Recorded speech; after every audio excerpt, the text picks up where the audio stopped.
สู่เนาะ ในมือเราเนาะ สู่ในมันยังมือคืออันโค้งแท้นี่ ในมือนะ โค้งมัน เบิ่งมาเวียงมือเจ้าน่ะมึงในมือเราน่ะกับมือเอาเวียงน่ะ อันนี้ได้ กล้องนะมึงไง มือคนเฮ็ดเวียกน่ะ โปโคลกโคกเล็กเด้มไง แม่ มันแน่กับมือเฮา มือคนเฮ็ดเวียกน่ะนิ้วนี่น่ะจนลอกโพดแท้อันนี้โพ แบบว่าพันผ้าพันหยังบ่ เลย อ๋อ พัน แบบ ผ้าจับจก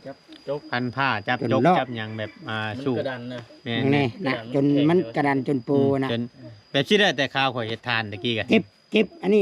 น่ะเจ็บหมักเฮ็ดได้ แม่ ย้อนความ แต่ เลือกหยังบ่ได้ บ่เวียงเฮ็ดทานตะกี้พันผ้าพันหยังกันเด้มันสิโนขึ้นมาโนขึ้นมาแม่นมันสิแบบเฮ็ดในใดมันถึงว่าเฮาสินั่นมันก็สู่หันนะเนาะ ดู เพื่อหาเลี้ยงปากเลี้ยงท้องว่า เพื่อลูก แม่ บ่แม่นบ่มันมีเชี่ยวให้เราตีมือเจ้า ตอนมือโปแม่นบ่แม่นเนาะ โอ้แม่นนี่แหละพี่น้องเอ้ยเนาะก็คือมื้อนี้บ่คำเว้ย เป็นได้ไร มื้อนี้ก็คือว่ามาแจ้งอันข่าวน้องคำลาเพิ่น เนาะ ดีป่ะ ก็ข่าวดีจะว่าแม่นแล้วก็มาแจ้งงบในการนั่นซื้อดินนี่แหละ โอ้ มาปิดไว้คำว่าในราคา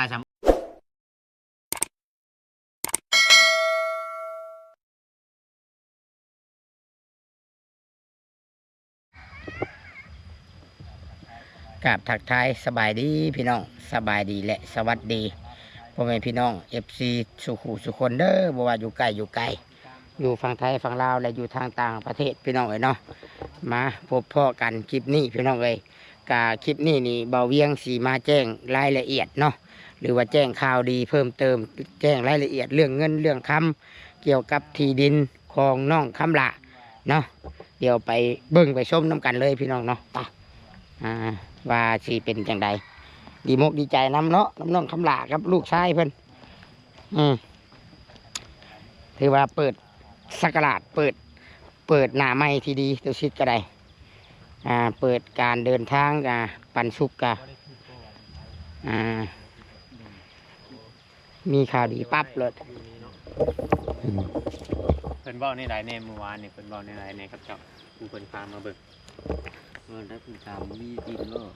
ผมไปจักก็ถ้าทำถูกนั่นวะมีแล้วก็ตามแล้วมีบทมีแล้วชีวิตมือใหม่ได้สิมาเบิ่งก็เลยตัดสีคำนะยันเลยไปเบิ่งดินมา โอ้ให้อีกเลยอยากว่าน้ำพอไป เป็ จ้ะ นยังน่ะ เอาเรามารถไป แล้วจะเข้าห้องน้ำไปจ้ะ เราอยากเข่ากล้องน้ำพอแล้ว บ่เบิ่งคือเชื่อคือยังยันว่าเราจะปวดท้องปวดหยัง ปวดเหี่ยวยังเนาะ แม่นเนาะพี่น้องคือว่าเมื่อวานนี่ทั้งบ่แซนเข้ามาก็คือบ่เอาไหนพี่น้องเนาะก็เข้ามาเบิ่งดินเนาะเพียงเนาะเพราะว่าทางผู้รักผู้ใหญ่เพิ่นก็ได้แชทบอกทางเฮาอยู่แล้วเนาะตูชิเนาะ โดย แล้วก็เลยเข้ามา ผู้ใหญ่ที่ว่าเพิ่นชื่อดินเพิ่นกะประสานงานกันเบิด แม่น ว่าง่ายๆซะแล้วก็แชทมาบอกตัวชิดแต่คืนนี้เช้านี้ก็แชทแล้วก็บ่เวียงนะ มีแต่ว่าบ่เวียงอันเข้ามาหาทางเบาคำละพี่น้องเนาะก็สิได้ทายหยิบหาบนห่มบ่เฮ้ยนั่งอยู่ห่ม มันเน็ตว่าอยู่กลางในผู้หน้าตูบเรามีอยู่ผู้หรือว่าห่มกงไม้ก็ได้ ไปบุงห่มก็กลางก็ได้มันมีเฮือนอยู่เลยอยู่ตรงนี้ บ่เวียงสีแจ้งรายละเอียดนะพี่น้องมื้อคลิปตัวนี้นะถือว่าเฮาสิปิดอันเรื่องที่ดินเนาะ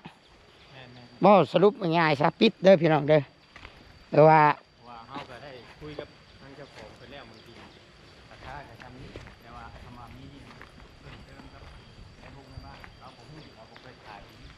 นะ แต่ว่างบซื้อดินนี่ข่อยคิดว่ามันอาจจะพอแต่ว่าค่าใช้จ่ายบ้านเฮาซื้อนี่ยังบ่มีเลยนี่แม่นบ่ระวังงูเงี้ยวเสียบคอเด้อ บ่ได้ฟันยังอดีบ่เมื่อคืนนี้ เราเวียงนั่ง ไม่พัน ไม่ใช่แบบนั่ง อ่างเก็บเพิ่นก็ได้เจ้านะ นั่งทางนี้ครับนั่งน้ำพอครับนั่งน้ำพอนั่งน้ำลุงก็ได้จ้ะลุงจะนั่งอยู่นี่ เบ้าลุงเบ้าหยังดดคือเฒ่าคือหยังแท้เลย คือ บ่ เผาบ่ แม่น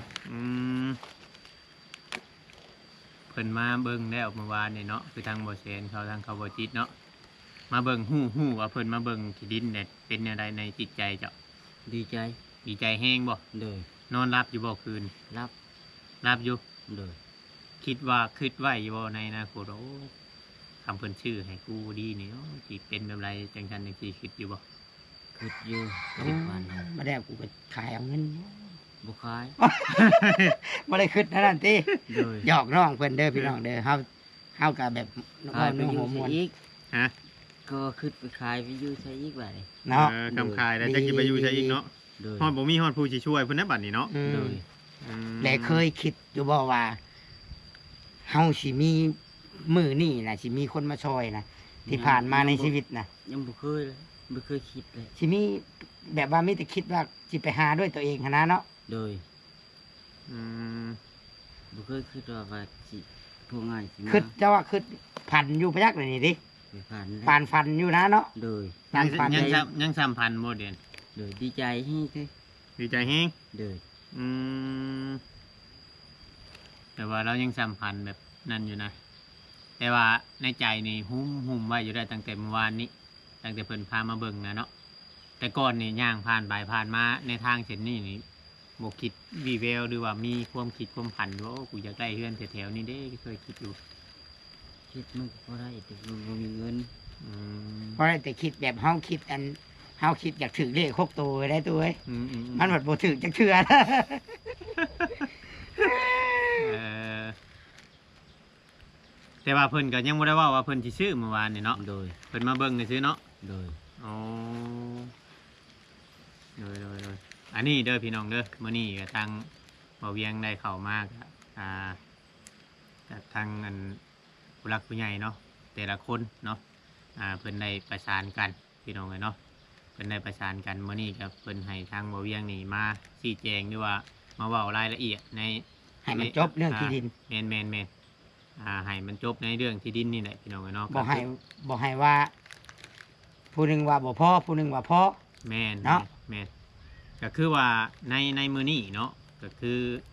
ทางผู้รักผู้ใหญ่เพิ่นน่ะคุยกันนะว่าที่ดินตอนนี้นะถ้าว่าเจ้าสิเอาตอนนี้อดีนี่พอแล้วในเงินเด้อ โดย เงินที่จำนวนที่50,000ที่ว่าทางเอื้อยเพิ่นเสนอมานี้หากแต่ว่าเอื้อยเราน่ะบ่เคยขายที่ดินแต่เราบ่เข้าใจใน ใน การ การ ซื้ ซื้อ อ ขา ขาย ย โดย เราบอกเข้าใจแบบนี้แหละเราว่าสมมติว่ามีการซื้อขายขึ้นมาหรือว่ามันมีนั่นมีนี่ ค่าใช้จ่าย ค่าใช้จ่ายเราขอออกคนเครื่อง คนละครึ่ง คือบอกเมื่อกี้นี้เนาะ มีอยู่บ่เงินจ่ายคนละครึ่งมีทำให้อะไรสิ มีอยู่บ่เงิน สมัยเลย จำคอยหายวานนี่บ่ โดย บ่ง่ายๆอ้ายสิอธิบายอยู่พังว่าคันว่าเขาซื้อขายดินปุ๊บนี่ค่าใช้จ่าย5 ล้านให้บ้านนะเจ้าต้องเสีย2 ล้านหากับเรานะ อืม คนละครึ่งไหน โดยอ๋อ แต่ตอนนี้นี่พังบ่เวียงเว้านี่พี่น้อง ตอนนี้นี่เฮามีแต่เงินชื่อดินนะ โดยเด้อมาเวียงที่ อืม ที่บายเนาะคือทั้งเงินเอื้อยจูดี้เนาะพี่น้องเนาะที่ว่าเพิ่นให้ทางมาเวียงเป็นนั่นสะพานบุญในเทื่อนี้เนาะในเงินในส่วนหนึ่งในการซื้อดินนี้แล้วก็สิมีทั้งบ่แสนแน่เข้ามาเนาะแล้วก็ ไอ้พิมพ์ ทั้งเอ้ยพิมพ์แน่แล้วก็ทั้งอันเอ้ยพิมพ์นี่เพิ่นใช้ทั้งมาบอสเนาะทั้งมาบอสเข้ามาแล้วก็ทั้งอันสาบุญนี่สิมีเป็นทั้งแม่น้อยเนาะทั้งแม่น้อยสาบุญผู้หนึงพี่น้องเนาะที่เข้ามาแต่เงินนี่มันครบในจำนวนที่50,000เนาะครบในจำนวนที่50,000แหละอันนี้น่ะคือว่าเพิ่นบ่ได้เปิดสมทบน่ะคือว่าทางผู้ใหญ่เพิ่นเว้าคุยกันถูกต้อง คุยกัน แล้ว เอง แม่ หลังไม่เพิ่น ในเรื่องดินเนาะสมมุติว่ามีผู้ใหญ่เพิ่นเบิ่งอยู่ตอนนี้เนาะหรือว่าคิดว่าสงสารน้องคำหลานี้กับน้องลายนี้เนาะเอาแบบลายๆเลยเนี่ยมันง่ายเนาะ น้องแม็กน้องแม็กหรือว่าน้องลายนี้หรือว่าเป็นอย่างอื่นน่ะยังช่วยเหลือไล่มาคือเก่าพี่น้องเนาะแต่ว่าในเรื่องดินนี่ จบแล้ว จบแล้วมีแต่ว่าถ้าพังเบิ่งในตอนที่ว่าเขาซื้อขายเพราะว่าน้องเพิ่นนี่มักอยู่ตอนนี้อยู่แล้วนะแต่ว่าเขาเบิ่งแต่บิดเขาว่าไกลอยู่บัดนี้เขามาเบิ่งดินเนี่ยมันกว้างไกลกะยา ได้ย่างเสียย่าง แมนก็มีแต่ว่าสมมุติว่ามันเป็นไปไล่อดีเนาะคำมันแมนอดีนี่ก็เจ้า เอาออกให้เบิดน่ะหญ้าหยุกนี่ออกเบิดดิบ่หญ้าหยุกน้ำเดิน เอาเบิด ฮะ โดย จักมือสิเบิดนี่หญ้าหยุกน้ำเดิน เบิดโชว์ทั้งมือ ขอโทษ โอ้ เออ อ่า มีอยู่บ่เข็มจกเขียนหยังเสียเองนะ ยืมมาแต่ เอ นี่นะ ขอยืมเพิ่น โดย อืม เบิ่งคอยสังเกตเบิ่งชาวบ้านอ้อมแอมข้างนี่ก็ถือว่า มีแต่คนแบบดีเนาะ คนดีแต่เพิ่นเบิ่งได้บ่ได้รังเกียจเนาะ แม่น ย่านคนหูขี่เบาเอาง่ายเนี่ยนะพี่น้อง แม่น แบบว่าคนใกล้เอิ้นใช่เอิ้นหากะสิไว้เนี่ยนะอันนี้ โดย ต่างแต่ว่าย่างน้ำลูกนะเนาะ โดย อ่า ก็คือว่าวเนี่ยพี่น้องเนาะดินเนาะเพียงเนาะก็เป็นสิ่งที่สำคัญคือเราว่าวเนี่ยสมมติว่าไร่อดีเนาะก็คือโบมีขายเนี่ยเพราะว่าในการชื่อขายดินการที่เฮาเฮ็ดช่วยเหลือคนนี่เฮาต้องมีระบุไว้เป็นหลักฐานอยู่แล้วชี้แจงรายละเอียดอยู่ บั แล้ ต ว รชื่อดินนี่สิเขียนไว้ได้ โดย บ่ได้ให้ขายได้ดิน ขายบ่ได้ มีแต่อยู่กับ เพราะ ลูก ว่า โดย เพราะมันเป็นดินของผู้ใหญ่เพิ่นซื้อเด็กอะเป็นเงินของผู้ใหญ่เพิ่นมันบ่แม่นเงินเจ้าเด้อ โดย ให้เข้าใจไว้ก่อนนะก่อนท่านได้ซื้อเจ้าสิคิดว่ามันเป็นของกูแล้ว ของข้อย กู แล้ อยาว กขายแล้ว บ่ได้มีที่ โดย มาได้เด้อ ใช้ชื่อลูกใช้ใส่น้ำรถเนาะ โดย ใช้น้ำกันบักแม็ก เท่าแม็กเลยพี่น้อง โดย เอ้ามีเน็ตเฉยอยู่นี่ อยู่พี่ได้อยู่อันบอนดินใหม่พี่ เบิ่งเด้อพี่น้องเอ้ามีเน็ตเฉยได้อยู่นี่ ลงมาเรื่อยๆลงมาเรื่อยๆขี่ตามลงมาเรื่อยๆพี่ อยู่นี่มีเน็ตนี่เน็ต ตอนไหนพี่ เต็มเลยอยู่นี่สัญญาณเต็มเลย ถ่ายคลิปอยู่นี่ตอนนี้นะเออมาพี่มันใกล้บันตูมบ่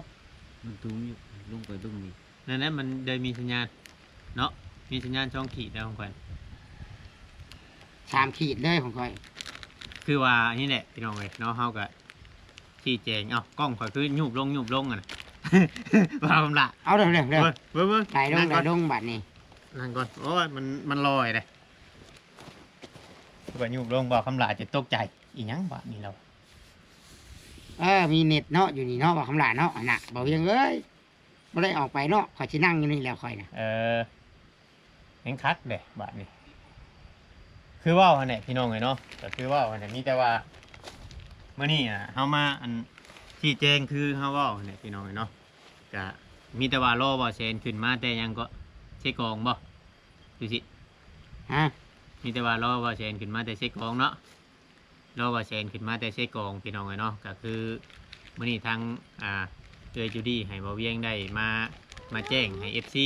หรือว่ามาอธิบายให้ผู้ใหญ่หลายๆท่านเนาะที่กำลังเบิ่งอยู่นี้รับรู้ในเรื่องดินนี้พี่น้องเลยเนาะก็คือว่าจบไปแล้วนะแต่ว่าท่านได้ซื้อหากแต่ว่าถ้าว่าตอนนี้อีดีนะเงินนี่มันพอแล้วพี่น้องเลยเนาะแต่ว่าถ้าว่าจะช่วยเป็นอย่างอื่นเนาะก็ค่อยว่ากันใหม่พี่น้องเลยเนาะค่อยว่ากันใหม่ก็เฮากับว่าตามผู้รักผู้ใหญ่เพิ่นหรือว่าตามจุดประสงค์ของเพิ่นนั่นแหละพี่น้องเลยเนาะมีแต่ว่าเบิ่งไปแต่ว่าเพิ่นเบิ่งตอนนี้เพิ่นก็ว่าคักทางผู้ใหญ่เพิ่นก็ว่าคักมันได้กว้างแต่ว่าอันที่เท่าที่เพิ่นเว้านี่เฮาเบิ่งแค่ตาได้พี่น้อง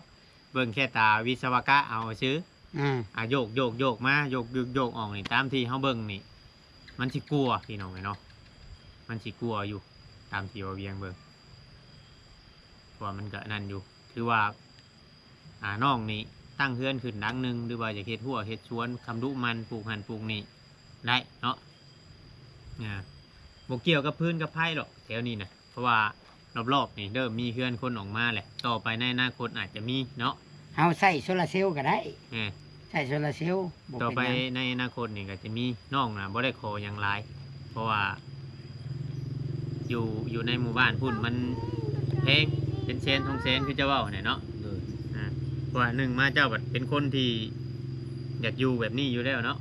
โดย บ่ค่อยอยากอยู่ในหมู่บ้านอยู่แล้วพี่น้องเนาะเป็นอะไรดีใจแฮงบ่อายเข้ามาเพิ่มเติมแจ้งรายละเอียดนะ ดีใจเลย ดีใจบ่ โดย อืมนี่แหละพี่น้องเนาะก็ดีมุกดีใจน้ำมันทั้งเบาคำละเพิ่นพี่น้องเนาะก็คือว่าความผ่านเพิ่นใกล้เข้ามาทุกทีแล้วพี่น้องเนาะเหลือเวลาอีกแค่2-3 มื้อเนาะจังสีหูรายละเอียดขึ้นกว่านี้เพราะว่าตอนนี้ทีมงานยังมาบ่ครบกันนะการชื่อดินกับมันคือว่าเนี่ยมันโมเมนต์ผู้หนึ่งผู้เดียวเนาะเพียงเนาะ ก็มีผู้ใหญ่หลายๆท่าน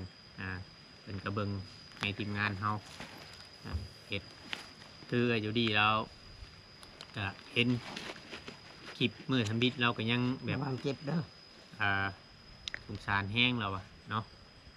หนึ่งมาก็คือทางเบาคำด่านี่แบบสิ่งที่เฮาเว้ากับตูซิดนี่ก็คือว่าสำคัญที่สุดนี่ก็คือเราบ่ปะบ่ทิมลูกเราเนาะถึงที่เป็นแนวใดก็ ลูกผู้ชายตัวจริงเนาะ แม่นมีความรับผิดชอบนะบอกง่ายๆใช่ เงิน80 ล้านบ่ได้น้อยไหน เอาแต่งเมียใหม่ก็ได้ไหน หากบ่เลือกเนาะเลือกเอาลูกเนาะ อืม เต็งนี้ไม่เธอก็ติ่มอยู่เลย เบิดชื่อติ โดย นั่นเขามายัวเอาเงิน เอา ซื้อ เงิ บ่ น80 ล้านสิติ บัตรลูกบัตรเฮงบ่ไล่เลยบัตรนี่เนาะ โดย คำได้อันเอาให้เขาไปแล้วบ่ไล่เลยได้ดูกบัตร โดย อ่า แต่ว่าคือเสียใจอยู่บ่คือแบบคือบางครั้งคือแบบน้อยใจคืออยากให้ตัวเองอยู่บ่ที่ว่าเฮาพาลูกมาทุกข์มายากมัน ง่ายอยู่ แต่ว่าเฮาบัดคือ ชีวิตคือเป็นอย่างซี่เนาะ โดย อืม ก็คืออีตนลูกได้บ่ โดย มีแต่ว่าให้เจ้าน่ะตั้งมุกตั้งใจจะดีบัดนี้เด้อเขาว่าแนวไรสิ่งของที่ว่ามันบ่ดีให้เจ้าตัดออก โดย เริ่มต้นชีวิตใหม่ คือชุมอ้ายหรือว่าต่อไปนี่ชุมอ้ายหรือว่าชุมเอื้อยเนาะสมมุติว่าเขาจะบุญเข้ามาเนาะแต่ละคนเข้ามานี้ เพิ่นก็สิมามอบแต่สิ่งดีๆให้เจ้าเนี่ยเท่าคำละแล้วก็หลายๆคนยูทูบเบอร์หลายๆคนเข้ามานี่ช่วงนี้เจ้าอาจจะเมื่อยแน่เมื่อยหยังเมื่อยนั่งเมื่อยปากเมื่อยเว้าน้ำชุมอ้ายแต่ว่าผลตอบรับของเจ้าก็คือเห็นนี่แหละ อดเอาเนาะ แม่นใครกลัวเจ้าสิเบรกลูกใช่บาหรือว่าไปหาเลาะชวนอ้อยชวนมันไปขอเฮ็ดเวียกเฮ็ดงาน เอาไปดังเถื่อครับมื้อนี้ตัวนอนเผาหน้าให้เต็งเด้อเต็งให้โต10,000 20,000หรือว่า1,000แฮงเต็กพาลูกไปนอนตัวที่ตัวเล่นนะมันบ่มีจุดหมาย อันนี้นี่สมมุติว่าต่อไปในอนาคตนี่เจ้าไปบังอื่นเจ้าก็ยังคิดว่ากูต้องเมื่อเฮือนกูมีเฮือนแล้วกูต้องเมื่ออยู่ดินกูบ่คือได้เจ้าว่าตอนเจ้ายังบ่มีหยังเจ้าไปเนี่ยคำชัยก็นอนหันเพราะว่าบ่มีหยังเนาะมาสิเมื่อเฮือนกับบ่มีเฮือนสิเมื่อนั่นกับบ่มีน่ะบ่มีบนอยู่เลยเด้อจ้ะเนาะตูสิอันนี้ให้เจ้าคิดว่าโอ้บัดนี้เนาะลูกเต้ากูผู้รักผู้ใหญ่เพิ่นเห็นเนาะระหว่างเจ้ากับลูกนี้เพิ่นสงสารเพิ่นมีความเมตตาเข้ามาแต่ในความคิดของเฮานี่ก็ถ้าว่าเนาะมันเป็นไปได้อดีสมมุติว่าเจ้ามีเฮือนมีชานเนาะหรือว่านั่นก็ดีเด้ดีย้อนหยังเฮาอยากให้น้องลายนี่น้องแม็กบ่น้องแม็กบ่ โดย น้องแม็กนี่คือเกิดมาโดยที่ว่าบ่ฮู้ว่าเจ้าของมีแม่นะเนาะตุชิตแต่ว่าให้มีบอนที่พักอาศัยเนาะ โดย ให้มีบอนที่พักอาศัยให้มีบอนจึ้งบอนครึ่งว่าง่ายๆซะพี่น้องไงเนาะความรู้สึกของทั้ง หรืออ้ายนี่ละเถิดเลย แม่นเขาบอกคำเนี่ยบอกคำเราก็มาแต่เช้าเนาะมื้อนี้เพราะว่าเราบ่ได้ลงไปเซกองน้ำบ่อจิตคือว่ามีหยังอยากเว้ากับชุมไม่อ้ายบอกคำน่ะมีเจ้ามีความหยังในใจเนี่ยแบบ เจ้าอยากเว้าน้ำชุมไม่อ้ายนี่เว้าเด้อ จักตีว่าเวียงบ่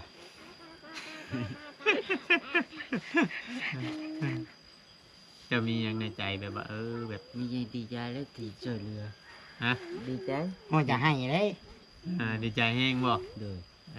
ใจจนให้สบายดีเด้อ สบายดี โดย หาวนอนดีบ่ได้อยากให้ดี คิดอยู่บ่มีความคิดแบบอยากให้อยู่บ่ มีอยู่เต็มให้บ่ นายบอ ให้ ก บ่แล้วชุดเดี๋ยวได้ ลูกผู้ชายตัวจริง มาว่าง่ายๆแล้วชุดแหละตั้งแต่อันกี่นาทีผ่านมา มัน เนาะ ผ่านเรื่องราวแบบว่า ย่ำแย่ในชีวิตมาหลายแล้ว บ่จักเลยนะติ แม่น เรื่องราวแบบเรียกแบบว่าจักสีชุดชำใดว่าง่ายคือเห็นแต่หน้าลูกนะของมือนี่นะ เลย แต่จังเข้มแข็งกันนะ แม่น แล้วจังบ่อ่อนแอว่าซะ เลยคือว่าดีใจแห้งพี่น้องเนาะมีแต่ว่าให้น้องเพิ่นนี่อดทนหรือว่าสู้เนาะ ในมือเราเนาะ สู่ในมายังมือคืออันโพงแท้นี่ ในมือนะ โพงมึกอัน เบิ่งว่าเวียงมือเจ้าน่ะเบิ่งในมือเราน่ะกับมือเอาเวียงน่ะ อันนี้ได้ กล้องนะมึงไง มือคน เรา เฮ็ด คือแบ เวีย บ กนะ โปกโลกโคกเล็กเด้มึงไง นี่ มาแน่กับมือเฮา มือคนเฮ็ดเวียกนะนิ้วนี่น่ะจนลอกพูดแท้อันนี้พูด แบบว่า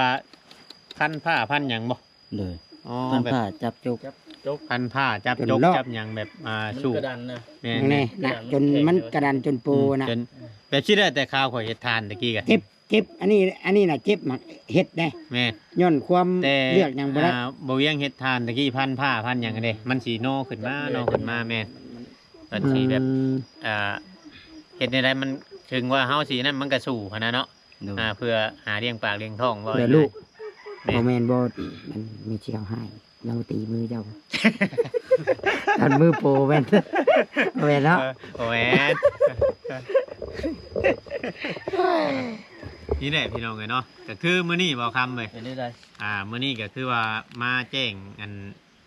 ข่าวน้องคำลาเพิ่น มี เนาะ ข่าวดีบ่ ก็ข่าวดีก็ว่าแม่นแล้วก็มาแจ้งงบในการนั่นซื้อดินนี่แหละ โอ้ มาปิดไว้คำว่าในราคาซ้ำเอื้อยเพิ่นเว้าก็ได้คุยกับเอื้อยเพิ่นแล้วเมื่อกี้นี่ในราคา50,000 บ่ได้ลุดบ่ได้เกิน บ่หากแต่ว่าเราบ่เข้าใจในการขายดิน เออ ว่ามันมีการใช้จ่ายในการซื้อขาย อืม เดี๋ยวเราจะขอออกคนเคิงแล้วบ่เพราะว่าเมื่อวานนี้เราก็ยังบ่ฮู้รายละเอียดเราอ่ะวันนี้ก็ เพิ่นก็ได้ยินแต่บ่จิตเพิ่นแล้วเสร็จมาเมื่อเช้านี้บ่เวียงเพิ่นสิไปอัน เอ่อ ปิดได้บ่ซั่น ปิดไว้แบบว่า ลังเทื่อผู้รักผู้ใหญ่เพิ่นเบิ่งอยู่เนาะ แม่ บางเทื่อเพิ่นว่าโอ้ยจะไปสมทบเงินชื่อดอกชื่อดินบ่แบบนี้นะอันนี้เฮาสมมุติว่ามีผู้ใหญ่ทานอื่นเบิ่งอยู่ในตอนนี้เนาะเฮาก็มีแต่ว่าถ้าว่าเป็นไปได้เนาะถ้าว่าสมมุติว่าสิช่วยอันทางอันน้องคำลากับลูกนี้เฮาก็มีแต่ว่ายังให้ช่วยเป็นอย่างอื่นเนาะหรือว่าสิ่งที่มันยังหลายอย่างนะ แม่ ยังหลายอย่างบ่ว่าสิเป็นน้ำบ่เนาะ ว่ามันขาด สิ เรื เป็น อ อั เนาะ นกระต๊อบบ่ต่อไปหั่นนะ มันยังมีหลายอย่างพี่น้องเลยแต่ว่าในดินตอนนี้สมมติว่าเป็นห้องน้องเพิ่นอดีนี่คือว่าเงินในจำนวน50,000นี่ตามที่ผู้ใหญ่เป็นแจ้งมานี่พอแล้วพอแล้วนี่ก็เพิ่นได้ฝากเงินมาแล้วล่ะนำมาเวียงนี่ก็ได้10,000เนาะเพราะว่า แต่ว่าเฮายังไม่ได้เอามาเพราะว่าเฮาออกมาแต่เช้าเนาะบ่จิตเนาะ แม่น บ่จิตเนาะออกมาแต่เช้าแล้วก็เฮายังไม่ได้เอามาทางร้านเงิน กับ เอาเงิน อีก ก็ อย่าง กับถ้าว่าแสนอีก ทีมงานเฮาก็ยังมาบ่ครบกัน ถ้าว่าแสนขึ้นมาแต่เช็คกอง มันต้องชองขึ้นบ่ 2คืนบ่ ส จั อง ง มื้ มื้ อ อก็1คืนนี่ประมาณนี้แหละ เนาะ ประมาณนั่นแหละ ประมาณนี้แหละทางผู้ใหญ่เป็นแจ้งว่าเวียงว่าประมาณ2 มื้อเพิ่น 2 มื้อก็1 เดี๋ คื ยวน ยังมาคุยกันอันอีกเทื่อนึงในเรื่องนี้เพิ่นก็เลยมีแต่ว่าให้ กับอั เฮาน มา ว่ากับทีมงานเฮานี่ต้องร่วมกันให้มันเข้าใจกัน แม่น ในการถ่ายคลิปอะนะเนาะครับ ครบตาเนาะ แม่นคนนั้นแล้วก็บ่ให้มันคือเคสที่ผ่านมานี่บ่ให้อ้างแบบผู้ใดผู้หนึ่งบัดช่วยหลาย และใช้สิทธิ์ใช้อำนาจ แต่เพียงผู้เดียวบ่ให้หมู่คู่เข้าใกล้ซั่นสิมันคือเฮาเห็นผ่านมาน่ะ มันสิเป็นการบ่ดีและบ่สามัคคีกันบ่ถึก เดี๋ยว ต้องแบบเฮาฮู้ว่าหลายคนอยากถ่ายเด้ถ่ายผู้หนึงถ่ายแล้วเด้เปลี่ยนกัน แม่นเปลี่ยนกันออกเปลี่ยนกันเขา แม่นมีแต่ผู้นี้ได้ถึกลุมอดเอา เพิ่นเอาเด้อช่วงนี้เด้อ ใช่ครัวใช่ครัวได้ คิด จ้ะ ว่าเมื่อยอยู่บ่นั่งดมกับชุมาน ก็บ่เมื่อย ธรรมดาเนาะ เลย มีข่าวดีสิให้กันนั่นแหละเนาะ เลย เพราะว่าให้คิดเบิ่งว่าสมมุติว่าเจ้าหาแต่นี่จนเท่าลูกชายเจ้าใหญ่นี่จะสิได้บ่ดินเป็นของตัวเองเนาะ แม่ อ่า ได้ทุกโลก มันบ่มีฮอดเวลาไปหาเงินซำแล้วน่ะลูกกะ อยากไปหาเงินอยู่ไทยก็ยังไปบ่ได้เนาะค่าบักหำน้อย ค่าบักแม็กพุ่นน่ะบัก แม็ แม็ ก ก แม็กลายแม็กน้ำแม็กน้ำบ่คือแม็กลาย แม่แฮม ฉันมันเป็นสไตล์ได้อันนี้ แม็กไง น่ะเละแล้วล่ะไม่ได้เอามีตัดออก เบิ่งแน่ อย่า ไป ให้ เอาไปเอายางย่างน้ำต่อย่างกินนี่มาล่อใส่หัวตัวเอง โอ้ยเนาะ เอามินตันมาอยู่บ่ บ่ได้เอามาเลย เดี๋ยวมื้อหน้าเจ้าถือมาเด้อแบตเตอรี่เจ้าเด้อมาตัดผมให้น้อง คันมีดเข้าๆที่ได้อยู่ อืม ผลมีดเข้าเฮาคอยปาดผมนี่ มันหักมันบ่ได้เข้าง่ายคือมีตัดได้มี มีน้องชนสิเจ็บ เอามีตัดได้ตัดเอาเลย ตัดนี่ตัดแจ๊ด ออกไปนี่ก็ไปชื่อแล้วได้อยู่ห้านเวียดแวชื่ บ่ อ ได้จังอันนั้นเด้อบ่ได้จังตัดเด้อเจ้าจะไปดึงมันเด้อเจ้าจะไปดึงมันเด้อมึงเนี่ยมีแต่บางอย่าง เฮ็ดบัดนี้คิ้วยุ่งเข้ามา ตัวเขาไปติดใจเลย พี่น้องเอ้ยเนาะก็ดีมุกดีใจเนาะดีมุกดีใจแล้วก็ก่อนอื่นเฮาก็ขอขอบคุญทางเอ้ยจูดี้เนาะแล้วก็ท ทั้งผู้รักผู้ใหญ่น่ะหลายคนน่ะหลายท่านพี่น้องเนาะว่าสิเป็นทางเงินเบาเซนแน่เนาะทางแม่เพชรเพิ่นแล้วก็ทางเอื้อยพิมพ์เนาะแล้วก็ทางแม่น้อยทางชาวบุญพุ่นที่ว่าเพิ่นจะเข้ามาชมทบในอ่า ที่ดิน ชื่อดินในตอนนี้พี่น้องเนาะ แล้วก็ไอ้น้องหมู่เพื่อน YouTube ทุกคนเนาะ แม่นก็ดีมุกดีใจแห้งเขาก็ได้ดีมุกดีใจกับบ่าวคำละเพิ่นที่ว่าเพิ่นสิมีดินมีดอนเป็นของตัวเองนี่อันนี้คือว่ามาเบิ่งที่เบิ่งทางเลยก็คือว่ามักหั้นนะแต่ชุมเฮาก็ยังว่าโอเคเนาะบอกครับเนาะ โอเค เห็นเนี่ยก็คือว่าโอเคอยู่พี่น้อง บ้าอยู่ รถล่างเขาก็จอดไว้นอกพุ่นแหละพี่น้องย่างเข้ามาเองเนาะเอาบ่เป็นหยังมีแต่ให้บ่าวคำละนี่ทางป้าทางยังชิดมานำหั่นแหละแถวทางอ่ะเด้อ โดย ย่างนำทางนำยังก็ชิดมานำแล้วก็ขอมุกขอบใจทั้งผู้รักผู้ใหญ่เพิ่นอยู่บ่าวคำละ โดย เป็นอะไรบ้างไหม ว่า อยู่ดีมีแห้งก็บ่ขอบใจเด้อที่ช่วยเหลือ